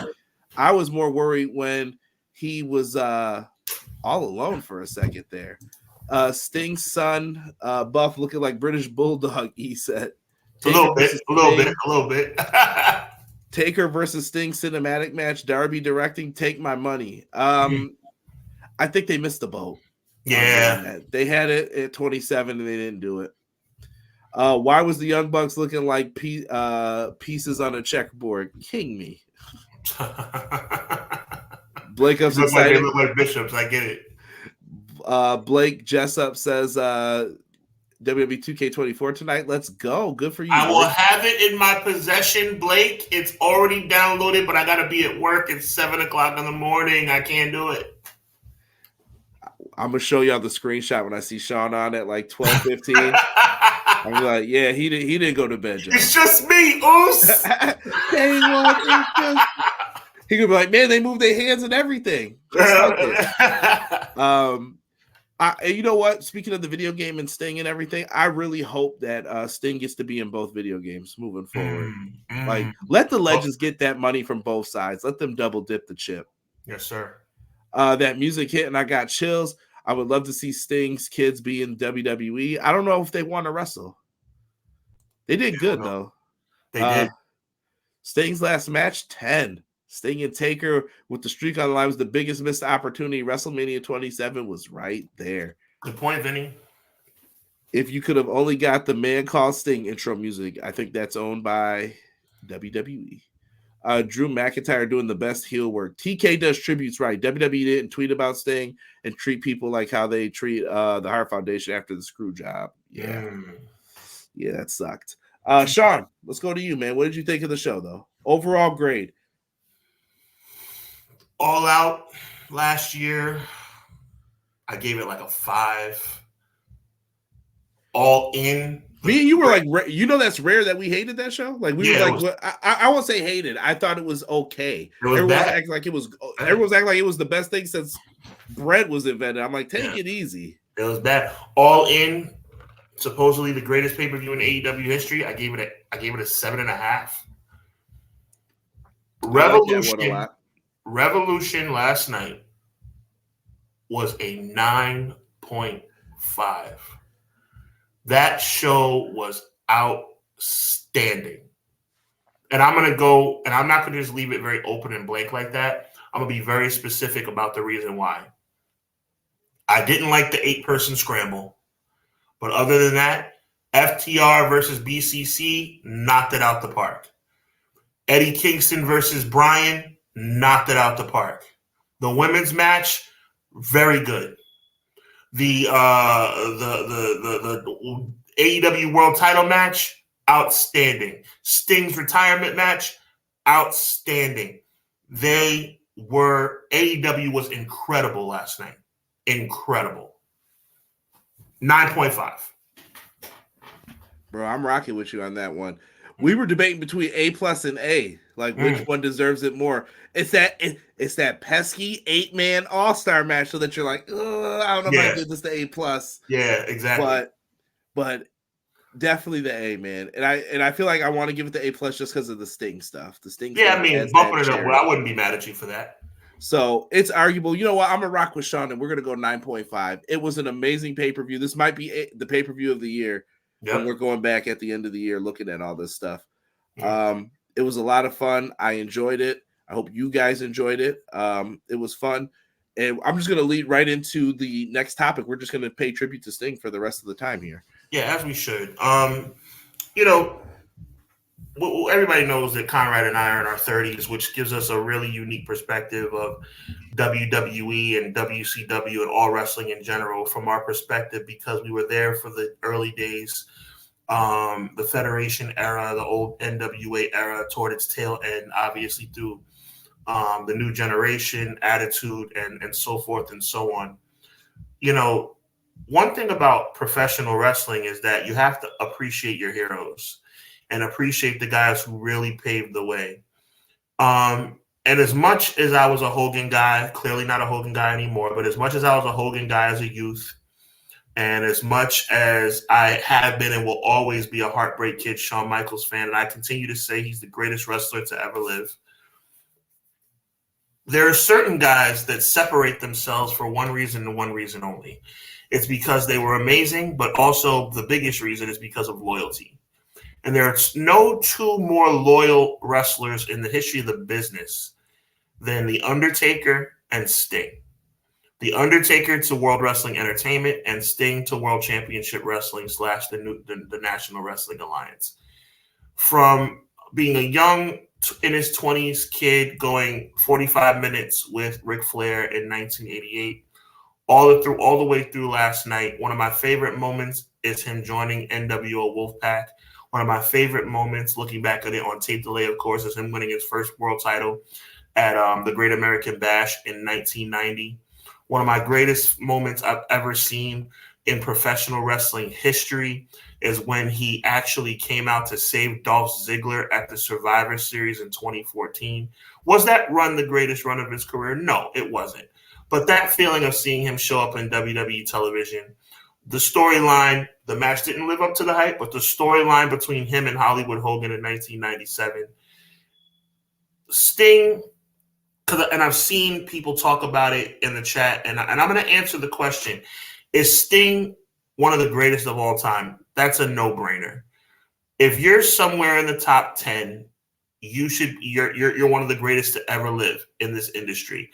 And for all his contributions and for everything he's done in this industry, I would put Sting, and I'm going to put myself out on a limb right now. I'm going to say that I would put Sting at being the 8th greatest professional wrestler to ever put on a pair of tights. He is number 8 on my list. And the list above him is just too hard to change, which is the reason why I put him at number 8. But Sting is amazing. Steve, I believe his name is Steve Borden. Steve Borden. Steve Borden, I love you for what you've done for this industry that I love. Thank you for everything you've contributed. God willing, one day you might see this. Thank you for your loyalty. Thank you for putting WCW on the map along with Ric Flair. Thank you for swallowing your pride and going to WWE when they didn't deserve you. Yes, I'm saying it, when they didn't deserve you.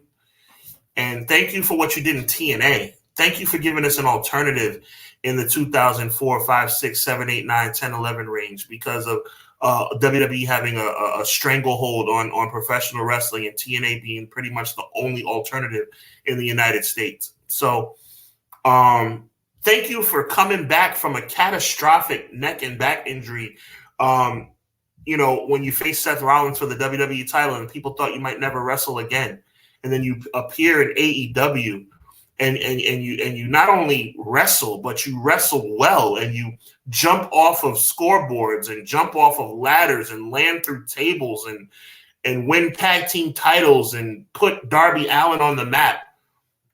He's just outstanding. Sting is the 2nd greatest professional wrestler in the history of WCW. He is 2nd or 3rd, probably greatest, maybe even number 1 greatest professional wrestler in the history of TNA. And he is unarguably, in my opinion, one of the greatest of all time. He cracks my top 10 at number 8 for the greatest professional wrestler to ever live. That's my take. I'm going to agree with a lot of what you said. I think you could argue Sting is in the top 10 for top 10 wrestlers of all time if you wanted to go into that to answer Vinny's question. He's not as popular and influential, but think about what Sting did for, even if you're a WWE fan and you like to use that everything's rinky dink if it ain't WWE, how did he last so long? How was he able to do it? Realtor Steve looked like he living large. All right. He made good money. He did what he had to do. They were worried about that Flair and Sting match. Those were the matches that they were like, yeah, you better not show that on TV or you're not getting WrestleMania. They were worried about them. You put Sting as number 2, Sean. So I know someone asked the Mount Rushmore. I want to change that one day to something else, a top 4. But top 4 WCW wrestlers right now. Are you asking me? Mm-hmm. We got to ask that. My guy Will Gamble. I said number 2. There's not a person alive that would not know who number 1 is, right? So yeah. I'm going Ric Flair. I'm going Sting. I'm gonna go. This is hard for me. This is very, very hard for me. But I'm gonna go Hollywood Hulk Hogan. And this is kind of difficult. We're just talking wrestling ability, bro. I know why. That's tough for me, but yes, I'll go Hollywood Hogan at number 3. It's hard for me for obvious reasons, but I'll go Hollywood Hogan at number 3. And how about this? I'll go the combined unit of the New World Order at number 4. Interesting. Not bad. I might try to find a way to see. Goldberg was only there for 2 years, if you really think about it. Goldberg will never make my top 10 anything. He had a good impact, though. Like, as much as I don't want to think that way, right? Like, for me, Rey Mysterio was my guy, but I can't put him above other people on that list, man. I love Guy Will Gamble say he's got to stop trusting the Horseman. Yo, Sting got played so many times by them. He did. Sting, how many times are you going to trust the Horseman before you learn? It hurt when he teamed with Flair against Pillman and Anderson, and then they jumped him, and I'm like, come on, Sting. I'm surprised Flair didn't turn on him last night. Nah, they couldn't do it at that time. Here comes Derek. It's Sting. Yeah, my guy Derek. I feel you. That's obviously Tony Schiavone's biggest call. But Conrad, talk to me, man. How do you feel about my Mount Rushmore of WCW? And give us your own. I think NWO was a little sly to get in there. I'm just trying to think of who. I mean, I could come up with a singular guy. I you know what? That's probably fair. NWO is a little bit of a cop out, right? All right, so I'm gonna go Flair. I'm gonna go Sting. I'm gonna go Hollywood Hogan, and I'll go Ricky Steamboat. The Dragon. That's a good one too. Right. Man, it's that 4th spot. I agree with you on the first 3. I'm just trying to figure out who goes in, because I kind of want to put Goldberg, because no matter what, that short impact, he did great.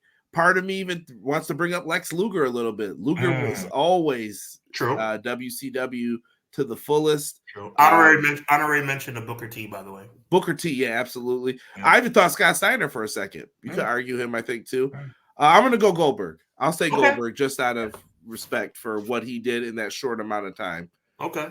But you weren't wrong for NWO either, because without them, who knows what would have happened with that. But it was a little bit of a cop-out, bro. Yeah. Hey, listen, Sting joining NWO Wolfpack. Hey, it's what it is. I'll tell you the greatest moment for Sting when that man told him to stop putting them steroids in that booty. That was as the Blade Runners. Cut it out, Derek. Yep. Shout to the chat. Love you guys. Not gonna lie, if you go back and listen to the commentary, Tony Schiavone was getting on my nerves. He wouldn't lay out. Oh yeah. When he was when Sting was doing his thing. Agreed. He does have a habit of doing that sometimes. Yeah. He was having fun though. I can't be too mad. This is his friend of 37 years now. Like, it's what it is. Sting was the franchise of WCW. He was Mr. Slammiversary. Yeah, his TNA runs were crazy. Look. We got a couple more minutes. Let's do a Mount Rushmore of TNA, because I think that's a really interesting one. TNA is hard because not hard for me, bro. Not hard for me. I got it ready to go. Who you got? I mean, I'm gonna give myself a break and say no particular order. Okay, I'm gonna give myself a break. But I'm gonna say Sting. I'm gonna say AJ Styles, Samoa Joe, and Kurt Angle. It's hard not to put Jeff in there because he's the founder. And that's I respect Jeff, but I wouldn't put him as top 4. I wouldn't either, just because he booked it himself. So yeah, give me Kurt Angle, give me Sting, AJ Styles, and I said Joe, so maybe you'll differ on that one. Nah, I gotta go Joe. Daniels is my, like, I wish he would have got more respect. Christopher Daniels deserved more respect than he ever got. So we agree. We agree on TNA. Yeah, it looks like a lot of people do. Some people said Christian. Christian, I wish he would have stuck around. Yeah, Bonnie Brown's another slept on one. Yeah, that's facts. Even R-Truth. Ron Killings, yes. He was a great champ, too. Level, I took all my honorable mentions away as I was typing. Hey, sorry. That's how we do it. Oh, Matt Lopez comes in. He says, my Mount Rushmore, Sting, Hogan, Flair, Vader. That's what I wanted to bring up here. Vader time. This Sting right here, bro. if you guys want great Sting matches to go out of your way to try to find, you can go try to find his UWF stuff with him and like Rick Steiner as the tag champs. You go find that stuff too. I love his wrestling matches with Muda from 1989. Go find that Starrcade. Really, really good stuff. Leading up and building up to all of those matches. Sting versus Vader in the King of Cable match. The strap match that they had, fantastic. Anything from Sting 92, that is peak Sting to me. Cactus Jack and him at Beach Blast, Mick Foley's best match till you get to the Hell in the Cell match. Sting and Ravishing Rick Rude. Sting ended Rick Rude's career technically. Yes, he did. He did a dive to the outside. Rude caught him, but they forgot that the stage in Japan's on a rise, and that's what hurt Rick Rude's back. And do you know a little fun fact? That it wasn't Sting's fault. It was an accident. But that ruined an opportunity, guys, for Ravishing Rick. Do you guys know that Ravishing Rick Rude in 1994 was on the verge of becoming a babyface, Conrad? In 1994, Ravishing Rick Rude was this close to being a babyface. He was going to turn on Big Van Vader and defend the title against Vader at Slamboree, but because of the back injury with Sting, it never happened. Imagine Ravishing Rick. Guys in the chat, could you imagine Ravishing Rick Rude as a babyface? I'm not going to lie. I might have signed up for that. I would definitely have been interested to see what they did there. As a matter of fact, you can find from 1994, you can find some babyface Rick Rude promos leading up to the Vader match that never happened. Yeah. Lex Luger, speaking of him, Sting and Luger, great matches with the Steiner brothers. Super Brawl 91. Yep. Really good stuff. Some people think Luger's overrated. But I think he was an all-time great in WCW. I think Luger and Sting were great, like if they both faced Flair separately, but then when you tried to put Luger and Sting together, it didn't work ever. Right. Because they needed someone to lead the way. Right. They were great followers in the ring.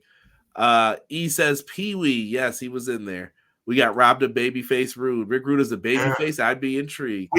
Conrad, we were this close to babyface Ravishing Rick Rude. Listen, me and Sean gonna have to do some classic shows. I didn't know y'all were really into this, man. Dustin Rhodes, Barry Windham's one of my favorites too. A lot of people don't know that. Barry Windham should have been world champ many times over. He won it He won it once, I think. He's simply ravishing. Ow! That's my joint. And by the way, dear WWE, get Rick Rude's theme rights. Please, either one, either the WCW one or the real WWE one. The one that's on the network right now makes me sick. Yeah, and I got some more highlights of Sting. You brought the NWO. I know the Hogan thing sucked, but this was one of the best builds at the time. Yes. Everybody wanted to see Sting, NWO, the beatdowns, and everything else that had happened. Sting finally gets to be the world champ. I hated the heel stuff that they did under Russo. It made no sense. It made no sense. Right. I agree. For the month that they did it. Wolfpack Sting. Oh, yes. Wolfpack was the coolest group around when I was a kid. Bro, Powerhouse Hobbs and all the wrestlers came out on the stage after the show was over. He had the Wolfpack shirt on. I was just like, where's BJ? And Sting used to come out with the little ears doing all that. And yeah. They were cool, man. Those were the coolest cats. I don't know about Luger being cool, but Conan, Hall, Nash, Sting, and all, they were cool, man. Luger was cool by association, but he never really was cool on it, like on his own accord. Yeah, it's like, okay, you're cool with them, so I guess you're cool. Yeah. Sting and TNA, he had multiple runs in there. He was the NWA champ. He got to be the TNA world champ. He held all the different belts. He did his thing, man. He did. You mentioned he went to WWE. He was there. He was putting on. Putting on for a city, man. Putting on for a city. And he put Darby Allin over. No matter what people say, Sting is an all-time great. Darby Allin will be world heavyweight champion because of Sting. You heard it. I believe it. We got the total package over Lex Luger. Cut it out, E. Cut it out. Come on now. Well, he had Elizabeth, God rest her soul. He had Elizabeth, so. He did. Can I ask y'all a question? Why is it that WCW was able to like repackage all the WWE people and make it work at least for some amount of time. But yet in 2024, we kind of shun people away from AEW doing it. Say that one more time. In WCW, even if it was for a short amount of time, 1 year, 2 years, 5 years, they were able to take old WCW guys, repackage them or revamp them and make them successful again and give them a fresh coat of paint and have them do another successful run. But it seems like people are shunning away from that logic when it comes to AEW in 2024. Ownership. They want to own whatever the gimmick is, depending on the company. Back in the day, you were paying to see Ravishing Rick Rude. I know who I want to see. I'm paying to see Rick Rude. Now it's, oh, well, WWE owns Ravishing Rick Rude, so now you're going to be Robert Rude, and you're going to come out and have this money man gimmick, and they just change it. No, you make a lot of sense. I feel you. It's just business garbage, but I think at the end of the day, you know who you're paying for. Yes, Main Event Mafia Sting was underrated. That's what used to come out like Realtor Steve, I always call it, with just the sunglasses on. How you doing? Here to buy a house? Yeah, I got you. I love it. Filthy Animals, I love it. Wolfpack Steam is in 2K24 for one of the Bray Wyatt matches. Yes. That's what's up. Surfer Sting. What favorite version of Sting? Everybody knows that it's the man called Sting, but I like the music even before that. Yeah.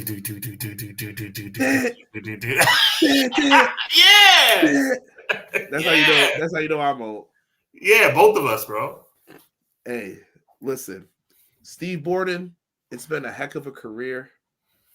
You will be missed, but you did what you had to do. You don't need to get back in the ring. Do all of the signings you want. Do whatever you want outside of the ring. Come back and do a segment if you want. But you don't have to get in the ring anymore. You've done more than you've ever needed to for the fans, and we appreciate you for that. We do. I mean, it's another piece of our childhood going away. But you know what? With all the tragedy in pro wrestling, we've lost a lot of people this year, last year as well. It's good to see. We're kind of just mourning the loss of his career, but he's still going to be, God willing, alive and well and kicking. And hopefully this is not the last we see of him. But as far as his in-ring career, he has called it a career. I respect it, and I'm going to miss him. Same. Sean, let's take us out of here, man. I think that's a good note to end on here with Sting. Absolutely. So with that being said, make sure you guys remember to mark your calendars each and every Wednesday night at 10 p.m. as Conrad and my guy Derek do their weekly AEW wrap-up show right here on the EPW Wrestling channel. Make sure you check them out. If you haven't subscribed, I can't imagine why you haven't subscribed, but make sure you do so. On April 4th, also make sure you circle your calendars. April 4th, 8:35 Eastern Standard Time.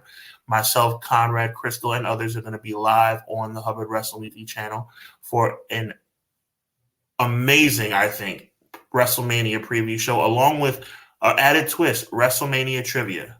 So we're going to have a little bit of fun and make sure everybody's up to snuff on their WrestleMania trivia as well. So make sure you mark your calendar, April 4th, 2024, 8:35 p.m. Go right now to Hubbard Wrestling Weekly on YouTube, subscribe, and click those notifications to make sure you're reminded of that amazing show. I want to thank everybody for being here tonight. Clash of the Podcast. We are 79 weeks in. Looking forward to week 80 coming up next week live right here on the EPW channel. So as always, man, for myself, Sean Hubbard of Hubbard Wrestling Weekly, for my good friend and tag team partner, Everything Pro Wrestling's founder, CEO, chief operating officer, and the whole 9 yards, the one and only Conrad Cushman. It's been a blessing, and it will continue to be a blessing right here on Everything Pro Wrestling as we celebrate pro wrestling on our show, Clash of the Podcast. God bless, be encouraged, and remember, evil never prevails. We'll talk to you next week.